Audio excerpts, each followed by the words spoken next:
In 2009, Abby Johnson was director of the Planned Parenthood clinic in Bryan, Texas. Then, one day she quit. Not just quit, joined the Coalition for Life. Before long, she was protesting abortions right outside the very clinic she used to run. For 8 years, Abby Johnson volunteered, worked, and eventually served as the director of a Planned Parenthood clinic in Texas. She believed she was helping women in crisis, until one day she witnessed an event that would cause her to cross the lifeline, challenge her values, and change the course of her life. Unplanned is Abby's personal account of her journey in the life versus rights debate. Please welcome to the 700 Club the author of the book Unplanned, Abby Johnson. Great to have you here, Abby. Thank you for having me. Before we talk about why you left the Planned Parenthood clinic, let's talk about how did you get involved with that in the first place?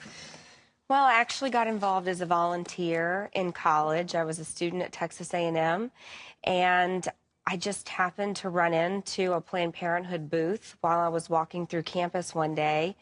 And, you know, people asked me what attracted me to Planned Parenthood and that booth, and it was honestly, it was drowning in hot pink, and that was my favorite color.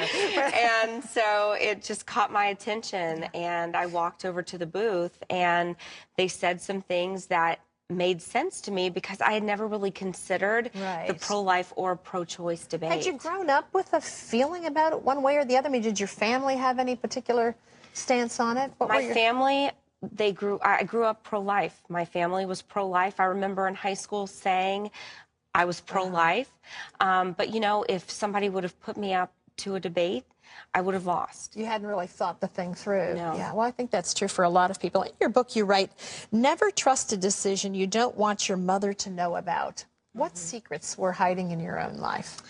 In 2000, I had my first abortion procedure, and I think that was probably what prompted so much enthusiasm behind my involvement with Planned Parenthood. Abby, when you went through that, what was involved in the decision-making? What did you think? Did you have any remorse? Did you ever consider it? Or was it just the easiest, most convenient thing to do at the time?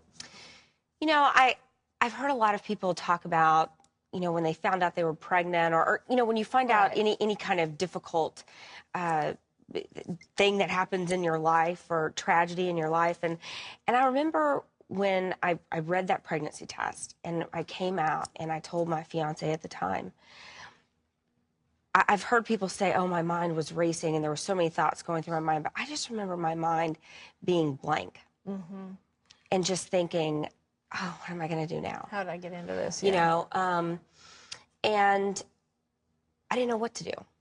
And I was looking to him for answers. And I don't think that abortion really crossed my mind at that time. But I thought, oh my gosh, I can't tell my parents. How am I going to tell my parents?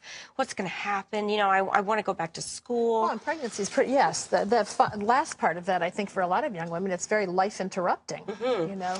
Yeah, and, you know, he had a very simple solution, and that was abortion. And that was something I'd never considered before, but it sounded easy. Yeah. It sounded like, you know, a viable solution.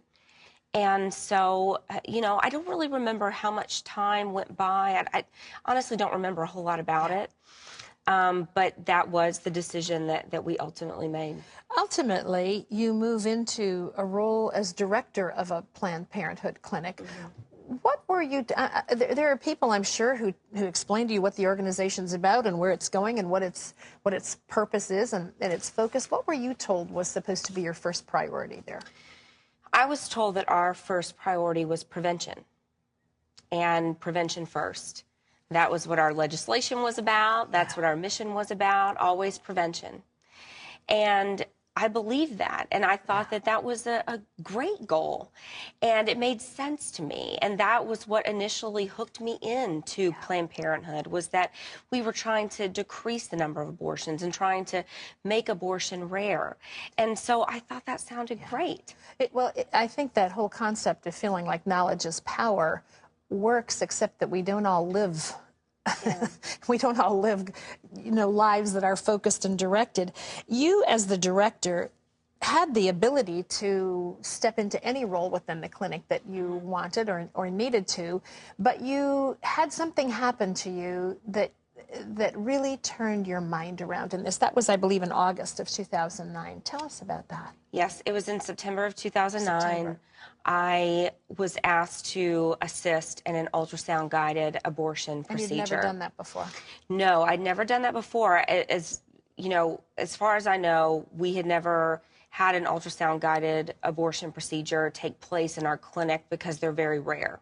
What causes one to use an ultrasound-guided abortion? We had a visiting abortionist come to our facility that day. I see. And those are the types of procedures that he uses in his private practice facility. So what happened? Well, I was holding the probe on her abdomen so that we could visualize inside of the uterus, and I saw a 13-week-old baby in the womb.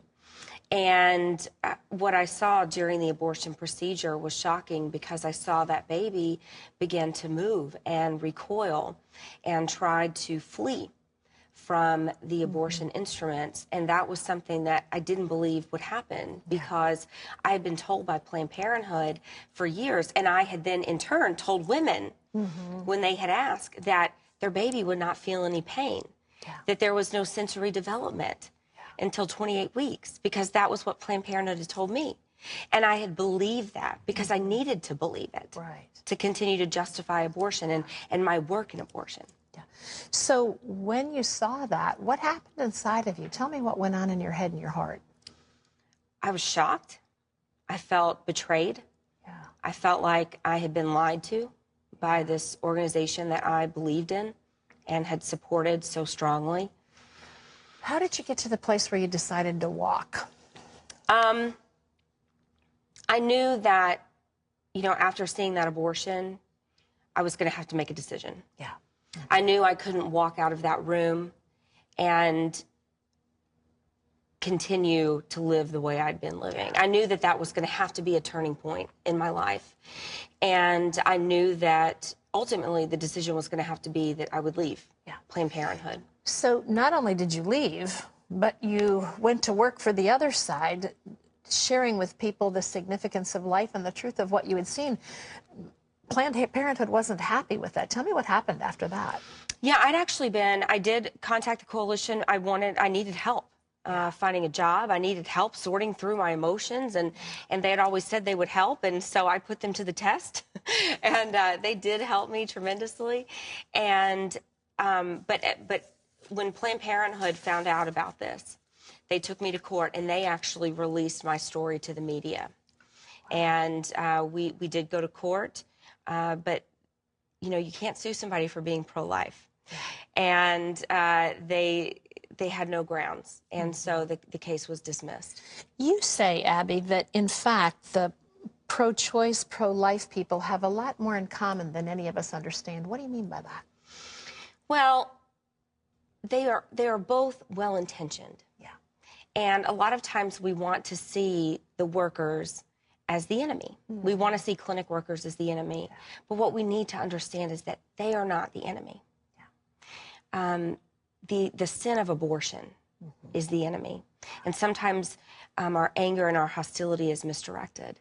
But their goal, a lot of times, is the same as ours. They want to help women just like we do. It's just that their goal is misdirected. And that's the situation that Abby Johnson found herself in. What an amazing journey you have taken. It's all chronicled here in her book called Unplanned. This is available wherever books are sold, and it's a compelling story and also helpful, I think, in understanding people who may have a different perspective on abortion than a lot of us do. Thank you so much, Abby, for your candor and for being with us today. It's great to have you here.